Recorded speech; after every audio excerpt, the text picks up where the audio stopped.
Hi guys, I thought I'd talk a little bit about what you actually should focus on when upgrading a boat for long passage cruising. There's so much gadgets and accessories out there, and everything to a boat is very expensive. So maybe I can provide a little bit from my experience, and this is my opinions only. From what I have gathered and heard the last 5 to 6 years, starting to really dig into these questions and talking to a lot of other experienced captains that actually has gone crossing an ocean and doing long passages. So first advice, never take advice from someone that hasn't done it. That is true.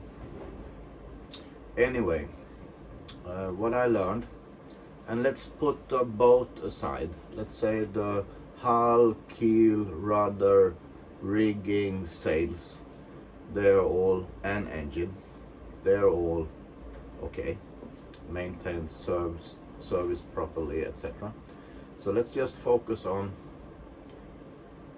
what you should have on a boat if it's not already there originally. And this is the advice at least I've got over the years collecting. You should have, number one, anchor and chain and windlass sized properly to the boat you have. So in my case, this boat weighs around 3.5 ton. I have I have invested in a Lofrans Dorado windlass for a 20 kilo anchor in the stern with 80 meters of chain. And all the anchor knowledge is quite a chapter in itself. But that, I would say, is minimum to keep this boat safe in case you need to in case you have an emergency, you have a rigging failure, you have engine failure, you need to protect the boat from hitting the shore depending on conditions, but especially in windy conditions. You need to make sure that you can stay put even though you might not find coverage or lee from the wind, to avoid that you get pushed up on the coast. So that was number one, and that's a huge safety thing as well, to have that proper anchor gear. And on top of that, I would say you should have at least 2 more anchors, because normally when bad weather hits and you're in anchorage, you take the dinghy out and then you secure the boat with at least 2 more anchor so that she's properly set. Of course, depending on locations and boats you have around you, etc. But normally the more chain you have out, the better it is. And then you can sleep at night with an anchor watch on. And anchor watch, that's another topic, but it's basically a tracking device to make sure that your boat doesn't move other than this anchoring circle it's supposed to be in. Okay, enough about anchor. That's very important, at least. Then if you want to go on long passage sailing, when it comes to electronic equipment, I talked to several people who have crossed both the Atlantic, Indian Ocean, and Vizcaya, and you name it. And they all said, invest in an AIS. It's basically the same as a transponder for planes. It's basically a transponder on the sea. It provides rescue services with your location, and it also lets you see surrounding boats on your plotter. And in case of an emergency, you can always rescue services are always aware of your position, because that is the main function of the AIS. It's a global tracking system, and it works in the most of regions of the world, satellite based, with its own GPS antenna. It's a quite sensitive equipment. I struggled a lot on my boat to get that GPS antenna working perfectly. My experience is that you should avoid any splitter on it. A splitter is basically divide the antenna cable to the VHF comm radio equipment and the AIS. In my experience, you should have a dedicated GPS antenna purely for the AIS. Okay, that's that. So anchor, AIS, and then we come to this complete chapter about navigation and electronics for navigation. Yes, you should have a quality brand multifunction display or plotter, big enough so that you can see it from where and see the charts properly in different conditions, bright sunlight or at night, or should be able to dim the display, and you should have it mounted so you actually can see exactly where your boat is on the display in relationship to other objects. That in combination with the AIS brings you quite a long bit, I would say. You see other boats because of the AIS system, and you can also get into more details if you see that the boat appears on the same course with you. You can also make a collision warning. That is in particular good if you go and have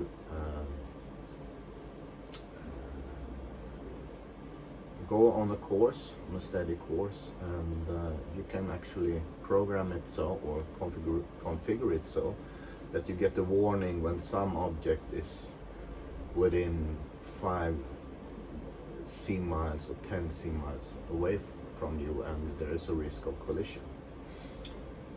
It makes basically a beep and alerts you.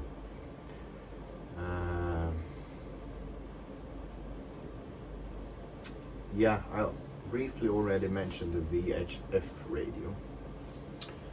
VHF radio in Sweden requires authorization permit from the telecom or governmental telecom authorities, and you also need to have a certificate. Basically, you need to do a radio exam that you actually know how to use it, unless it is an emergency. So that's the law in Sweden. But the proper good quality VHF radio is essential. Why? Well, it's used for emergency situations, of course. May God that never happens, but you have all heard about mayday calls from a boat, I assume. But there can be many more situations where the radio is really beneficial. call out to another boat that goes into your collision course. Maybe you're on sail and you don't want to change your course for some reason. You can notify the other boat or call them on the radio and ask for their intentions. In bad weather and in bad conditions where you don't have free sight, for instance fog, and you see them that there is a boat close by on your due to the AIS, you can reach out to them and make sure that you have a freeway and there's no risk of collision. You can contact the harbor, contact bridges, alert the harbor for if there's a port available, etc., etc. So, and of course you can talk on the radio with your friends that are out on the sea. So I really like VHF. Most people tend to more and more use the normal handset and mobile, but still it is a kind of traditional way of keeping in touch over the radio, and I'm quite fond of it actually. And it's good to use it regularly. So it's the same. It doesn't matter if you use your handset or your mobile phone, or you can just as easy use the radio to reach out to your friends if they know your call sign. Anyway, a VHF radio is a very, very good investment. So just let's summarize. Anchor is very important. If you have a large anchor, you're definitely going to need the windlass to pull it up, because it will be too heavy in rough conditions, especially when the wind is pulling the boat. You will struggle very hard if you don't have a windlass. AIS to send out your own position and see the position of other boats. VHF, com radio, and a proper high quality plotter or multifunction display. That is to see electronic. You use it with electronic C charts, like Navionics, for instance, is a very popular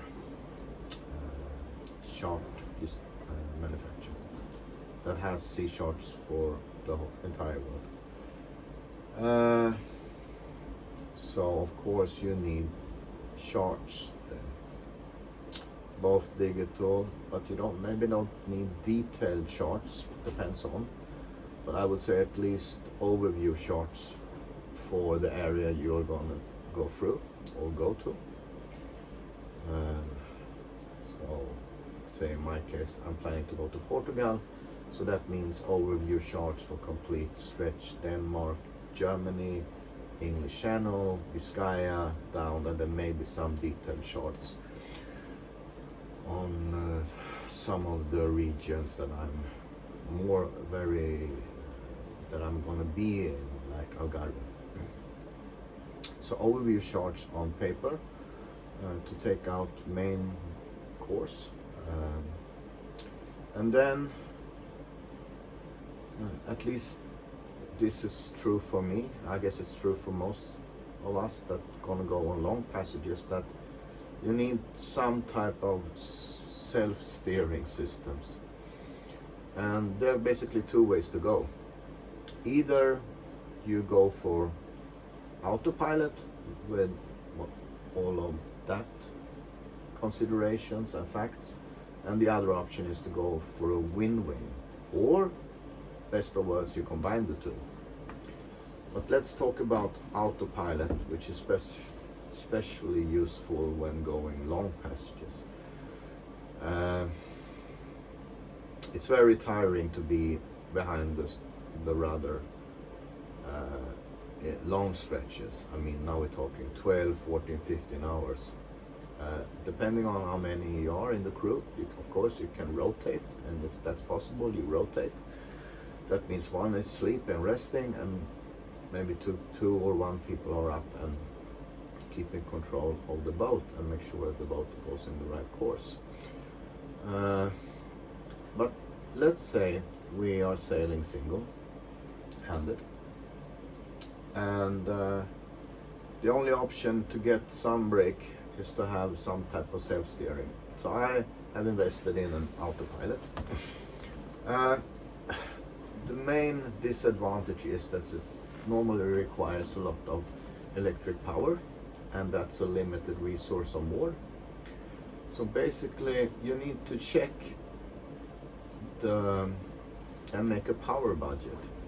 So what do I mean by power budget? Well, it's like a circle. You can't use more than you actually generate in terms of power. So how do you generate power on a boat? Well, the most popular options are solar panels, but then again, if there's not much sol outside or night, what do you do? Well, you can have wind generators, for instance. You can turn the engine on to produce power via the engine's generator. And there are wind generators that are becoming more and more, how should I say, performance, cost, and efficiency wise pretty good nowadays. Development has definitely gone further. You cannot depend on your engine's generator to generate power when you go long distances, because diesel is limited and you always need to have diesel enough to maneuver into harbors, etc. So you don't want to use your engine on the long passage unless very, very short intervals, I would say. So that leaves regarding power to the autopilot, solar, and I would say, in my case at least, solar panels is the main. So on this boat I have I have 2 panels in the back and one behind the mast, so that gives me 300 watts and pretty high efficient fixed panels, and with the latest models with new regulators, so-called MPPT regulators that are controlling the battery power, etc. And now I also combined it with an 800 watt wind generator. The downside on the wind generator, you can have opinions about the looks of it and that, but most people tend to complain that it's noisy. I'm not sure yet. I have no experience, but I have bought one and I'm gonna test it out this season. So let me see if it actually generates between 600 and 800 watt.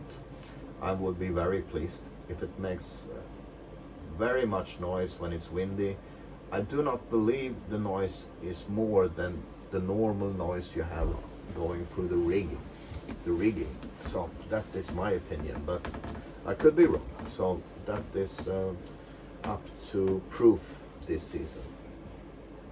So then you have one other item that takes power. Now I mentioned the autopilot, and let's say besides from little lights on at night, but that is minor due to the new LED technology, you have one item that takes a lot of power, and that is you have some type of fridge or cooling box or something where you keep your food so that it doesn't get wasted. And it's a normal this type of equipment is quite expensive. They are compressor driven and it's a lot of technology within them just to keep the power down. And depending on how big boat and how many you are, etc., you need to make assumptions how much fresh food you need per person per day, etc. So you can imagine it takes at least a significant size of volume for this type of freezers, and they tend to consume it's hard to say on average on 24 hours, but let's say standby mode 2 to 3 amps, and when the compressor is going maybe between 6 and 8 amps. And then you have the autopilot. I would say mine takes maybe 2-3 amps depending on, and when it's and that's pretty good. So back to the power budget. I'm not going to go deeper into this, but what I'm saying is you need to produce the same as you take out. Otherwise you ran your batteries low, and then you have a really shit problem. Yeah, that was the autopilot option 1 in terms of steering the boat.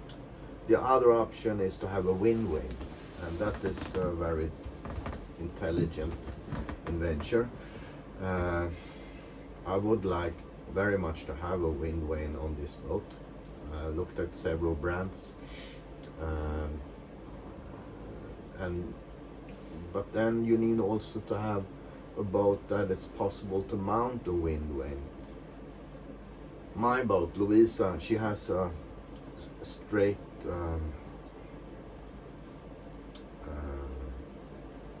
she's absolutely straight, with no negative or positive rear at all. So that means it's very easy to, for instance, install a Cape Horn wind vane on this boat. I would very much like to have that.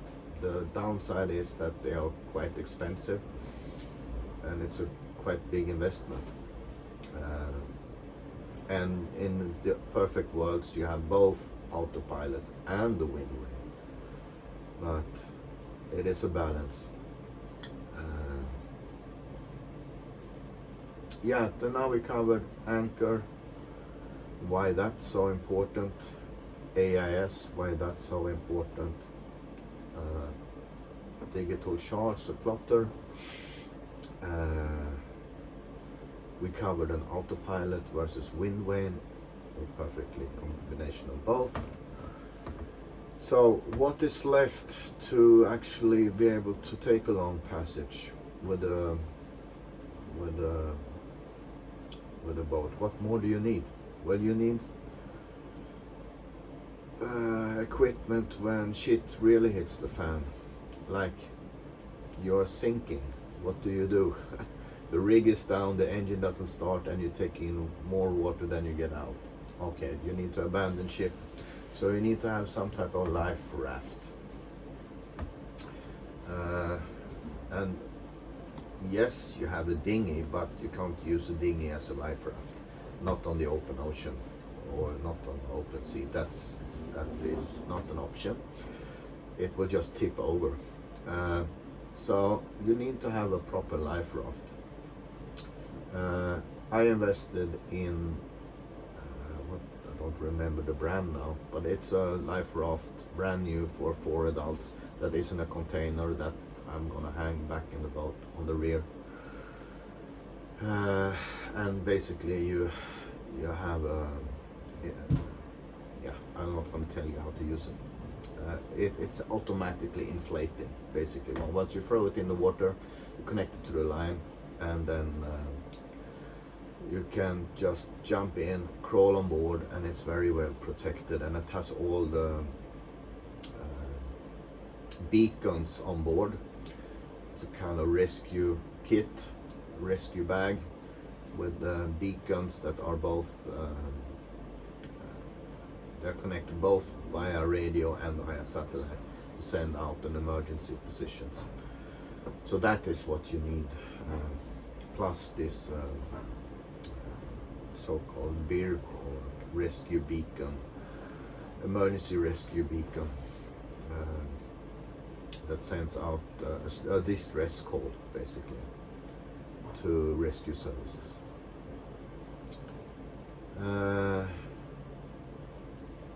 I think when it comes to equipment, and remember what I said in the beginning, now we take the the considerations that all the boat itself is okay. The hull, the deck, the rigging, the sails, the engine, the pumps, all of that. That's another chapter. How to inspect the boat, or do service on a boat, or maintain a boat, and get her ready for passage sailing. Yeah, I think, yeah, one more, the last thing. Yeah, we were talking about provisioning. Yeah, you can be out of food quite a long time, but you cannot be out of water. So you need, so what do you want on a boat for long passage sailing? Yes, you want big water tanks and you want a big diesel tank. So that you really can be out long time without being dependent on going into a marina, etc. So this boat has 150 liter of fresh water and 150 liter of fuel in terms of diesel.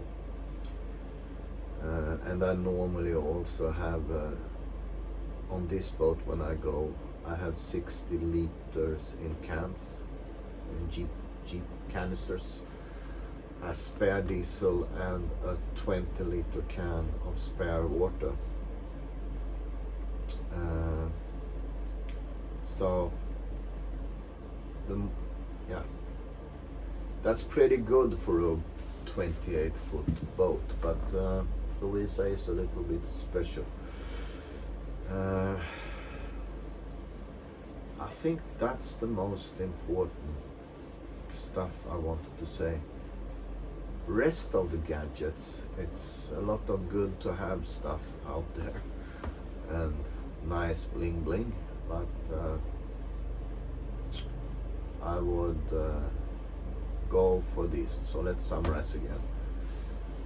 Windlass, anchor, chain, preferably more than one. At least I would say 3 anchors usually.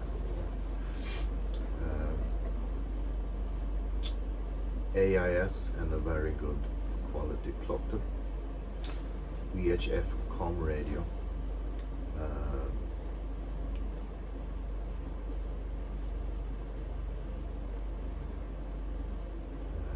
You should have some type of self-steering, autopilot or windway. And because of that, you need power, at least for the autopilot. So you need solar panels, alternative a wind generator. I think that's the most common combination I see out there. You need to have some kind of fridge for cooling box for fresh food. That makes passage much more comfortable. And you need to have gas for your stove as well. Who can live without a hot cup of coffee? But gas normally, you know, I have a 10 kilo tube on this boat, P10 they are called, so that lasts a long time. And when it comes to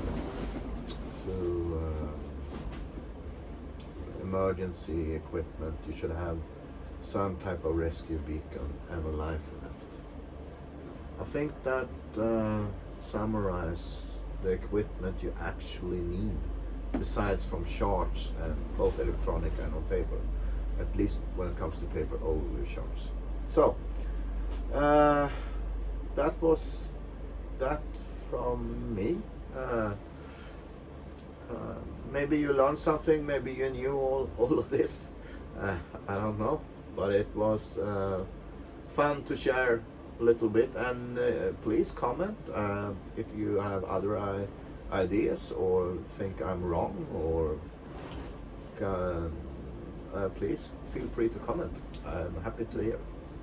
Okay guys, take care. I hope you have a good day, and thank you very much for following. Bye bye.